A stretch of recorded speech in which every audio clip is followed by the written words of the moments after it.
9 साल से चल रही है सीबीआई जांच, ईडी की भी जांच चल रही है, क्या कहना चाहेंगे? आज गोमती में उस साइड में कोई गिर जाए, वो चढ़ नहीं सकता ऊपर, नहीं चढ़ सकता। नदी को आप नाला बना दिया।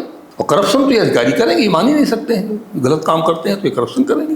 और जांच 9 साल के अंदर 20 साल तक चलती रहेगी। कुछ नाले जो वजीरगंज उस साइड में आते हैं जी, उसमें जानवरों के अवशेष, मानव अंगों के अवशेष, इतना गंदगी, इतना कूड़ा आता है कि वो जालियां भी फेल होने लगी। जालियां 1 घंटे में जाली चौक हो जाती है वहां पर लगाई जाए। जी। इंजीनियर्स और अधिकारी लोग जो हैं वो स्कीम बनाते हैं जिसमें कैपिटल ज़्यादा लगे, जो कम खर्चे में हो सके, वो काम नहीं करना चाहते हैं। ये बड़ा दुर्भाग्य है। सैकड़ों करोड़ की सरकार की खरीदी हुई जमीन दी गई है इनको। ये खुद मुख्तारी का ऐलान न करें वहाँ पर। जी, हमारे पैसे से खरीदी हुई जमीन इनको दी गई है मंदिर बनाने के लिए। तमाम देखने में यही आ रहा है कि चांदी है, तमाम सोने का हार है, मुकुट है। रिसीव किया इन्होंने और रसीद नहीं दिया। तो अगर आप रसीद नहीं दे रहे हैं तो ये तो गबन हो गया। दिल्ली में जैसे वो कुछ लोग डंडा लेके खड़े हुए थे जी, सादे वर्दी में लोग, जी, पब्लिक के लोग पूछ रहे हैं, पुलिस जवाब नहीं दे रही है उनके बारे में, तो सख्त होगा ही आपको। आप कहिए कौन है ये, हटाइए उनको वहां से। रात को 2-3 बजे बुलडोजर चलते हुए देखा पूर्व डीजीपी साहब ने। चर्चित आईपीएस सुलखान सिंह ने देखा कि बुलडोजर चल रहा है। बुलडोजर की घड़घड़ाहट से रात को नींद गायब हो गई। देखा तो रात को घड़ी देखा, रात को 2-3 बज रहे थे। फिर क्या किया इन्होंने?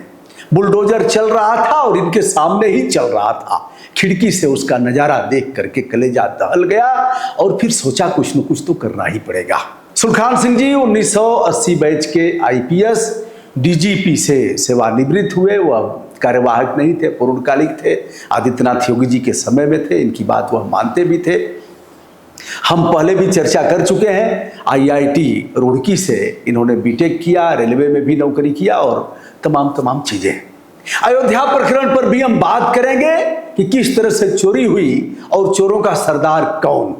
अन्य मामलों पर हम जंतर मंतर पर भी ले चलेंगे। सादर नमस्कार आपको। एक बार फोन किया और बड़ा स्नेह आदरणीय का है हमारे साथ और इन्होंने स्वीकार कर लिया। दोस्तों, ये हमारा नया वाला स्टूडियो है। जैसा कि हमने बताया, एक किराए पर हमने लिया है। पूज्य शंकराचार्य जी यहाँ आए थे, उनके चरण पड़े और फिर शुरुआत। हमारा पहला पॉडकास्ट श्री सुलखान सिंह जी से है, इनके साथ ही है। पहली बात तो कि बुलडोजर तो घड़घड़ा रहा है पूरे प्रदेश में और बुलडोजर की नकल अन्य प्रदेश के लोग भी कर रहे हैं। बुलडोजर को लोग उच्चतम शासन का प्रतिमान मान रहे हैं कि बुलडोजर जब चलेगा, मकान को तोड़ेगा और फिर वह लोग नाचेंगे, फिर कहेगा ऐसा शासन होना चाहिए। तो बुलडोजर आपने चलते हुए देखा 2 बजे 3 बजे आपकी नींद गायब हो गई और आपके आवास पर ही बुलडोजर चल रहा था, आपके आवास के पास। क्या लगा कि अब हमारे आवास पर भी आएगा, तोड़ेगा, फिर हम कहाँ जाएंगे?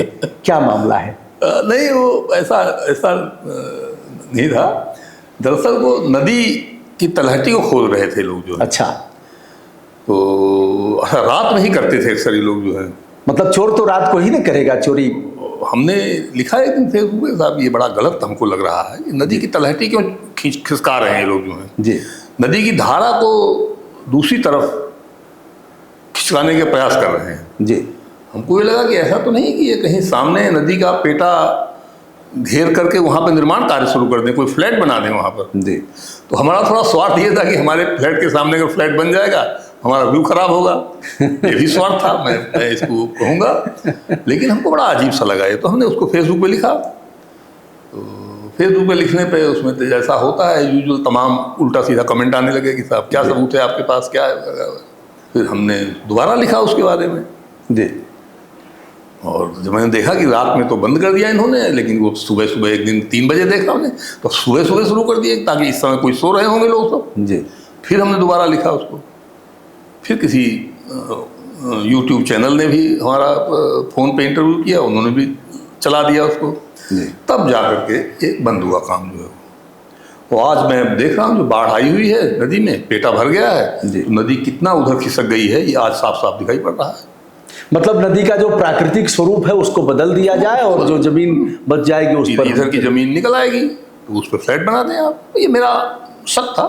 और पुलिस के अधिकारी की दिमाग थोड़ा शक्ति तो हो जाता है, लेकिन सर एक मुकदमा हमने किया है एकानाई स्टेडियम पर। चूंकि आपका पुलिस मुख्यालय और एकाना स्टेडियम यानी Bharat Ratna Pandit Atal Bihari Vajpayee international cricket stadium, police मुख्यालय में डीजीपी से लेकर जो भी बैठते हैं, गोमती का प्रदूषण उनके फेफड़े तक जाता है। कारण कि अगल बगल नाले जाते हैं और जो स्टेडियम है उससे रगड़ करके एक नाला जाता है। तो हमने एक याचिका किया हाई कोर्ट में, मुख्य न्यायाधीश ने सुनवाई किया और इसमें 7 विभागों के लोग पार्टी बने हुए हैं, पर्यावरण से लेकर के और स्वास्थ्य विभाग, नगर निगम से लेकर डीएम, यह लोग हैं उसमें। तो हाई कोर्ट ने बड़ा संज्ञान इसका लिया। तो जो नाला रगड़ करके आता है और गोमती में केवल केवल केवल केवल काला काला पानी प्रदूषित, उसका असर इस पर पड़ेगा खिलाड़ियों पर, और 50,000 के लोगों की क्षमता है जो बैठ करके उसे देखेंगे, आने जाने वाले सबका। तो कोर्ट ने इसका संज्ञान लिया और सब अपने अपने ढंग से दाएं बाएं करके कन्नी काट रहे हैं। गोमती को किस रूप में आप देख रहे हैं? गोमती प्राण तत्व है लखनऊ की, और 32 नाले गिर रहे हैं अभी भी। गोमती को शास्त्र में आदि गंगा कहा गया है जी, और इसका उद्गम जो है भी पहले हिमालय से ही था जी, लेकिन बाद में जब शारदा कैनाल बनी है जी, तो इसका कैचमेंट एरिया लिमिट हो गया है जी, तो पानी अब कम आता है इसमें जी, कि पहले बहुत ज़्यादा था जी। और हम लोगों ने, जब मैं यहाँ डीआईजी था और आईजी था, तब गंगा गोमती सफाई के लिए बहुत दिन स्वयं जाके श्रमदान करते थे और सभी नालों का सर्वे किया था। अच्छा। और एक रिट किया था हमने हाई कोर्ट में, तो हमारी ही रिट पे हाई कोर्ट ने आदेश किया था कि इसमें जालियां लगाई जाएं सभी नालों में जी, क्योंकि कुछ नाले जो वजीरगंज उस साइड में आते हैं जी, उसमें जानवरों के अवशेष, मानव अंगों के अवशेष, इतना गंदगी, इतना कूड़ा आता है कि वो जालियां भी फेल होने लगी। जालियां 1 घंटे में जाली चौक हो जाती है वहाँ पर लगाई जाए जी। तो। लेकिन नगर निगम जो है इसमें कोई सक्रिय रूप से नगर निगम ने कुछ किया नहीं, जबकि होना यही चाहिए कि ये नाले जो हैं डाइवर्ट किए जाएं और इनको एसटीपी के जरिए या ओपन तालाब बना के पानी वहाँ डाला जाए, वहाँ पे इसको शुद्ध किया जाए। बिना शुद्ध किए हुए पानी नदी में नहीं जाना चाहिए। वो याचिका कब किया था आपने? ये होगी मेरे ख्याल में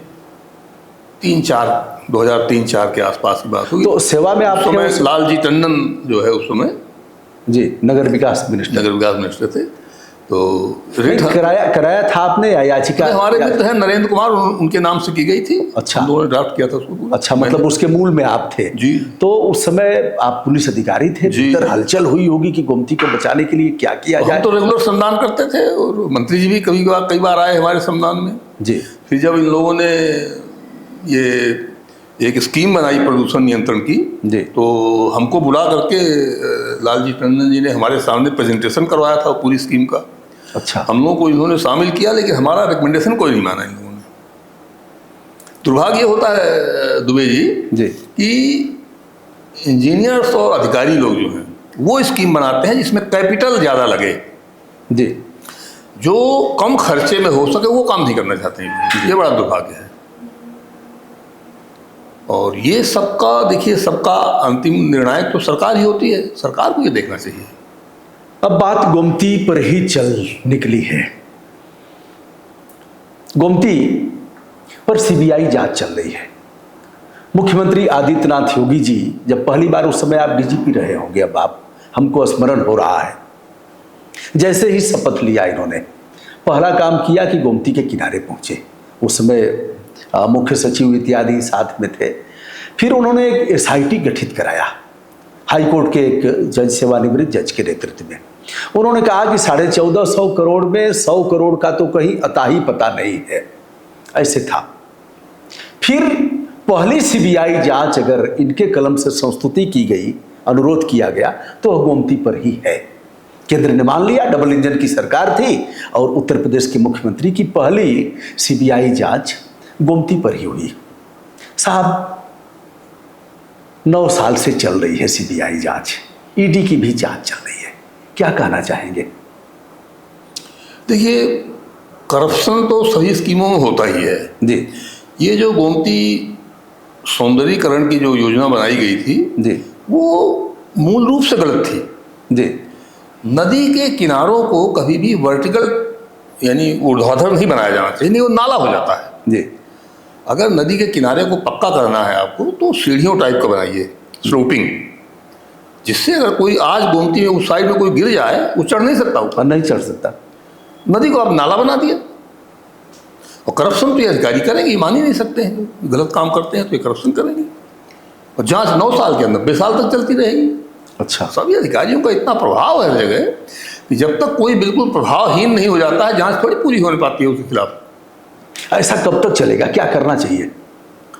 अब ये तो बहुत बड़ा मुद्दा है, इस पर अलग से ही कभी चर्चा होनी चाहिए जो है। जी हाँ, ये राष्ट्रीय चरित्र का विषय है। ये केवल लखनऊ की जांच, केवल लखनऊ में गिरते हुए नालों की जांच, केवल लखनऊ में जो फवारा लगना था, फ्रांस से आना था, फिर उस पर जल पोत चलने थे, वो सब विदेश से आने थे, पार्क बनने थे, झील बनना था, यह सब था। और जांच चल रही है 9 साल से। सबसे बड़ी जांच एजेंसी माना जाता है केंद्रीय अन्वेषण ब्यूरो को। कैसे विश्वास किया जाए? क्या मान लिया जाए कि सबसे भ्रष्टाचार के मूल में ऐसी एजेंसियां हैं जो केवल और केवल भ्रष्टाचार करती हैं? मैं ये जरूर कहूँगा कि ये एजेंसियों को एक तरह से एक्स्ट्रा कॉन्स्टिट्यूशनल गाइडेंस करके लोग करते हैं। जहाँ सरकार चाहती है वो जांच जल्दी होती है, सरकार नहीं चाहती वो जांच जल्दी नहीं हो रही है। ये बड़ा अनफॉर्चुनेट है, लेकिन ऐसा है यहाँ पर चल रहा है।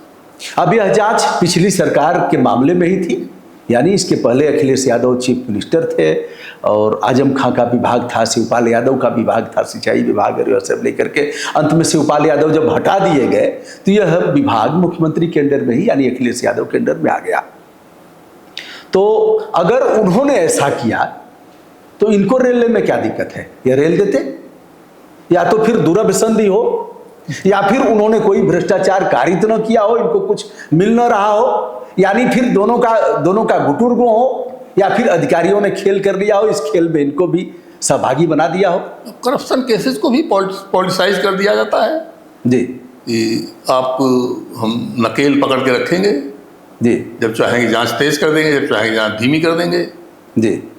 तो आपको याद हो मायावती के टाइम पे के खिलाफ कई जांचें हुई जी, उनको भी सरद गरम करते करते कभी ख़त्म किया, कभी फिर चालू कर दिया। अजीब अजीब खेल करती है सरकारें। अच्छी बात तो नहीं है, लेकिन हो रहा है। कुछ करेंगे आप, ललकारेंगे कुछ, चल करके गोमती मैया के किनारे ही एक दिन ललकारा जाए कुछ। लोकतंत्र में है क्या, यही रहे ना कि और क्या कर सकते हैं उसमें, लेकिन कुछ होना नहीं है सब चीज़ों। अच्छा, कुछ हो ना हो, कुछ हो ना हो, हमको लगता है निष्फल चेष्टा नहीं करना चाहिए। जी। अरे यही ना अभिव्यक्ति की आज़ादी है, कुछ नहीं होगा तो ललकारेंगे, गोमती की जांच जल्दी करो। क्योंकि देखिए 74-5 के आसपास जो है ये जल प्रदूषण नियंत्रण अधिनियम पारित किया गया था जी, और ये संयुक्त राष्ट्र के कन्वेंशन के आधार पर सेंट्रल गवर्नमेंट ने बनाया था जी, उसके बाद ही गोमती नदी का प्रदूषण हुआ है जी। 70s तक मुझे लोग बताते हैं कि 70s तक लोग जाते थे पानी पीते और नदी किनारे पिकनिक मनाते, नदी का पानी पीते थे जो। जी। और ये गोमती नदी अभी भी दुबग्गा के पास जो है जी, बहुत साफ पानी है, साफ है। हम लोग कई बार गए हैं वहाँ, स्नान किए जाकर के। इसको लखनऊ गंदा कर रहा है जी, तो नगर निगम इसमें दोषी है, इसमें 7 साल तक की सजा है। जी। तो क्यों नहीं कोई सरकार या कोई PIL, कोई कोर्ट नगर निगम को दोषी ठहराता जी, कि आपने गंदा पानी क्यों डाल रहे हैं इसमें? प्रदूषण करने वाला केवल व्यक्ति दोषी नहीं है, संस्था भी दोषी है। हाँ, सुप्रीम कोर्ट का एक महत्वपूर्ण विनिश्चय है कि पोल्यूटर पे का सिद्धांत है, प्रदूषित करने वाला भुगतान करेगा। MC मेहता जी, हमने इसमें तो इनका अधिकारियों को सजा जेल हो सकती है, नगर निगम का फंड सीज किया जा सकता है जी, इसमें तो कुछ भी किया सकता है। नगर निगम एज ए पर्सन भी रिस्पॉन्सिबल है और एज ए संस्था रिस्पॉन्सिबल है। जी। सिविल लायबिलिटी भी है इनकी, क्रिमिनल लायबिलिटी भी है, लेकिन इस पर कुछ हो नहीं रहा कहीं पे कुछ। आप अगर अयोध्या के CEO हो जाते, जिस तरह की लूट हुई है, जो जिन लोगों ने चढ़ाया है, राम जी का मुकुट गायब हो गया और चांदी की वह सब गायब हो गया, ईंटें गायब हो गई, सीता जी का हार गायब हो गया, सब गायब हो गया और कुछ लोग पकड़े गए हैं। तो और जो बड़े लोग हैं जिन्होंने नियुक्ति किया, उनके ड्राइवर और वह सब पकड़े गए, लेकिन जिन लोगों ने, जो बड़े लोग थे उन लोगों पर कोई जांच नहीं आई, एसआईटी की जांच भी पूरी हो गई, सुप्रीम कोर्ट ने फिर नई एसआईटी बनाने की बात किया है। आप जैसे लोग सीईओ होते तो रोक लेते इसको। अब ये लोग शायद सीईओ को ही तैनात करने के कुछ विज्ञापन वगैरह निकाला है इन्होंने, जी कोई तैनात करेंगे। तो अमिताभ ठाकुर ने आवेदन किया है। हाँ, मैंने देखा था। हमें बना दिया जाए और हम सारी औपचारिकताओं जो भी अहर्ताएं हैं उसको मैं पूरा वो पूरी करते हैं अमिताभ ठाकुर। तो यदि आपको उनको करना हम भी होगा, पूरी करते हैं, हमारी उम्र ज्यादा है जी, नहीं तो हम भी अप्लाई कर सकते हैं। नहीं, अगर उस नियुक्ति टीम में यदि आप होते और अमिताभ ठाकुर का भी बायोडाटा आपके सामने आता तो आप क्या करते? नहीं, उनको मैं फिट मानता हूँ। अब देखना ये पड़ता मुझे अगर करना हो और कौन कौन है। अच्छा, और कौन कौन है? लेकिन आपकी दृष्टि से अमिताभ ठाकुर ने जो आवेदन किया है सीईओ का, उचित है, करना चाहिए उसके लिए? हाँ, करना चाहिए। ये तो निजी पसंद है, जिसे मैं ना करता। हाँ, मैं ऐसी संस्थाओं में कभी किसी नियुक्ति के लिए मैं अप्लाई नहीं कर सकता, मुझे अच्छा नहीं लगता। अच्छा, क्या रोकेगा कौन? फिर आएगा कौन? फरिश्ता आएगा क्या रोकने के लिए? नहीं, अब ट्रस्ट के लोग, जैसे आप जैसे लोग अगर ऐसे मामलों से हटेंगे, अरे भैया हमसे क्या मतलब, ठीक है चोरी हो रही है तो हम ही क्या कर सकते हैं, लेकिन तो आएगा कौन? देखिए, पहले बात तो मेरा ये मानना है कि वहाँ किसी सर्विंग अधिकारी को करना चाहिए, जी, जिससे रिस्पॉन्सिबिलिटी ज़्यादा होती है। किसी IAS, IPS, PCS अधिकारी को वहाँ तैनात करना चाहिए, मेरा ये मानना है। जी, और ये ट्रस्ट जो है सरकार, भारत सरकार के आदेश से बनी है, जी, भारत सरकार की विज्ञप्ति से बनी है, ये जी, सुप्रीम कोर्ट के आदेश से बनी है, जी, इसलिए भारत सरकार ही कर सकती है। जी, इनके नियमावली में प्रोविजन किया होता है कि सरकार से रिक्वेस्ट करें और किसी PCS अधिकारी, IAS अधिकारी किसी को तैनात करें वहाँ पर, जी, तो वो जिम्मेदार हो उसको।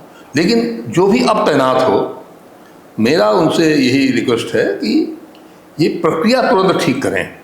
जी, जो जो भी चढ़ावा, दान, चंदा आता है उसको तुरंत रिकॉर्ड में लिया जाए। जी, क्या रिकॉर्ड होना चाहिए? रिकॉर्ड पे शिकायत किया जाए उसका जो है। जी, तमाम देखने में यही आ रहा है कि चांदी है, तमाम सोने का हार है, मुकुट है, रिसीव किया इन्होंने और रसीद नहीं दिया।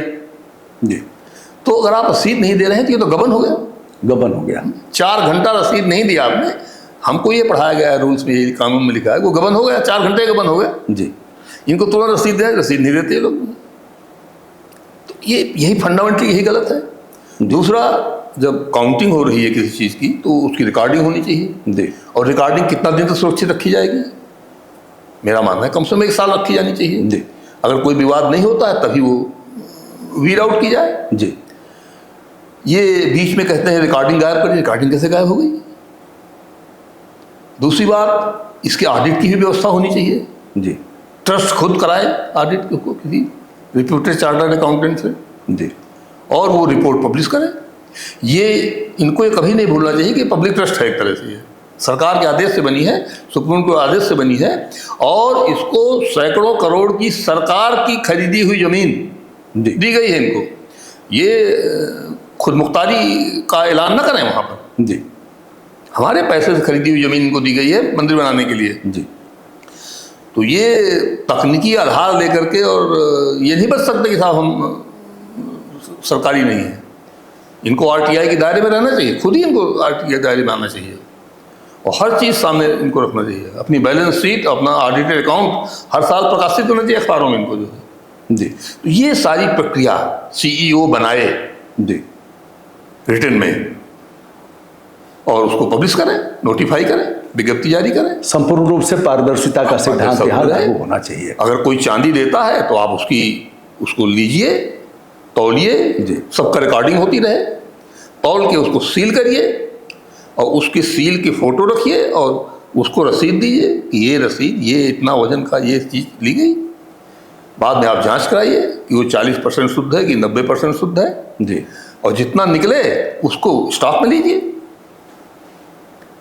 एक रिटायर्ड सचिव ने एक 800 ग्राम सोने की रामायण दी थी जी, वो मानस आपने गायब कर दी। जब दबाव पड़ा तो निकाल के दिखा दिया आपने। ये तो चोर करते हैं इस तरह से। और कुछ भी दिखा देंगे, नहीं, सही भी दिखा देंगे आप। हम पकड़ जाते हैं तो अपने घर से ला के रख देते हैं। आपको याद हो गांव में पहले कोई चोरी वोरी कर लेता तो लोग कहते थे भाई देखो मंत्र पढ़ के हम चावल फेंक रहे हैं, जिसने भी चुराया हो यहाँ पे ला के रख दे, नहीं तो पेट फूल के मर जाएगा। वो चोर रख देता था वहां ला करके। ये ठीक नहीं है ना। जब बवाल हुआ तो आपने ला के रख दिया, इसके पहले कहाँ थी वो? जी, ये गलत है। 200 किलो चांदी कह रहे हैं रखी हुई है, अब क्यों कह रहे हैं आप? रसीद क्यों नहीं पहले दिया आपने उनको? जी। काग भुसुंडी जी कह रहे हो रखे हुए, क्यों रसीद नहीं दिया आपने उनको? अगर आपके पास, मैं मानता हूं कि हर चीज़ वहाँ नहीं रखी जा सकती, तो आप एक पूरा म्यूजियम बनाइए, जो भी इस तरह की यूनिक नई चीज़ें मिलें। मैं चांदी की सिल्ली रखने को नहीं कह रहा हूँ, आप सोना की बुलियन ना रखिए आप, लेकिन काग भुसुंडी है, रामायण जैसे मिली है, कोई और ऐसा नई चीज़ आती है, उसको आप डिस्प्ले करिए और पब्लिक को दिखाइए डेली। ये म्यूजियम क्यों नहीं बना रहे हैं? अच्छा, पैसे की कमी है नहीं आपके पास? पैसा तो अपार अथाह संपत्ति है, अरबों रुपए का सब आ रहा है, तो एक म्यूजियम बनाइए। हर चीज़ आप मंदिर में नहीं रख सकते, आई एग्री। आप म्यूजियम बनाइए सटा हुआ वहीं पे, बिल्कुल जुड़ा हुआ बनाइए, उसी गेट से आदमी अंदर जाए और अंदर देख करके फिर वापस वहीं पे आ जाए।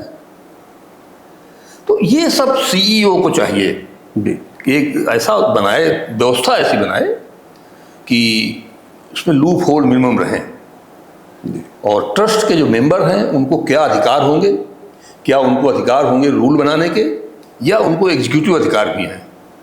अगर एग्जीक्यूटिव अधिकार है तो उनकी जिम्मेदारी भी होगी, जी, जवाबदेही होगी। क्या काम का टेंडर वो दस्तखत करेंगे? क्या वो मेंबर हैं टेंडर कमेटी में? अगर हैं तो उनकी जिम्मेदारी, क्रिमिनल जिम्मेदारी भी होगी, सिविल जिम्मेदारी भी होगी। तो ये सब प्रक्रिया बना के इनको, ये सब पब्लिक डोमेन में डालना चाहिए, हर एक को मालूम पड़े। जी। मैंने दुबे जी इतनी प्रयास किया कि वो स्कीम जो सुप्रीम कोर्ट के आदेश पर भारत सरकार ने बनाई थी वो मिल जाए। भारत सरकार ने उसको गोपनीय कर दिया है, उसको आउट नहीं किया है। जी। 8 जनवरी 5 फरवरी 2020 को इन्होंने वो सरकारी जमीन जी ट्रस्ट को दे दिया, लेकिन वो ट्रस्ट बनाने के लिए स्कीम, ये वर्ड है जी, वो नहीं दिखा रहे हैं कहाँ है, किस स्कीम के तहत आपने ट्रस्ट बनाया, क्यों नहीं आप दिखा रहे हैं पब्लिक को?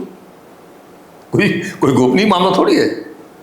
सुप्रीम कोर्ट के आदेश से आपने स्कीम बनाई है, आप उसको वेबसाइट पे डालिए। या तो सीधे सीधे भारत सरकार इसके लिए दोषी है?